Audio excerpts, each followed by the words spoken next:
In this video, I will show you how you can split the screen on any iPad.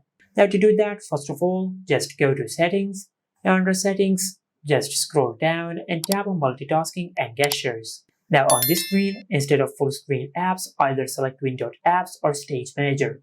I will select Windowed Apps. Now to open this app in a split screen view, just swipe down a bit from the top of the screen and you will show this menu.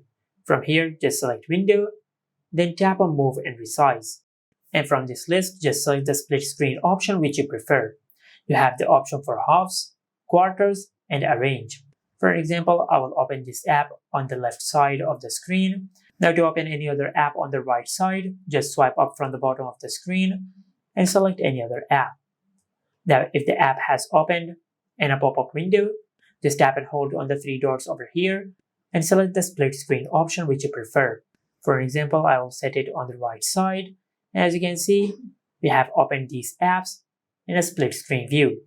Then you can open up to 4 apps in a split screen view. For that, just open 4 apps in a pop-up window. For example, I will open this app in a pop-up window, and I'll open the 4th and the last app. Now let's select the Files app. Now after you open 4 apps in a pop-up window, then just tap and hold on the 3 dots on one window and select quarters from here. And after you do that, these 4 apps will be opened in quarters, just like that. And this is it. Make sure to like, comment, and subscribe. Thank you for watching.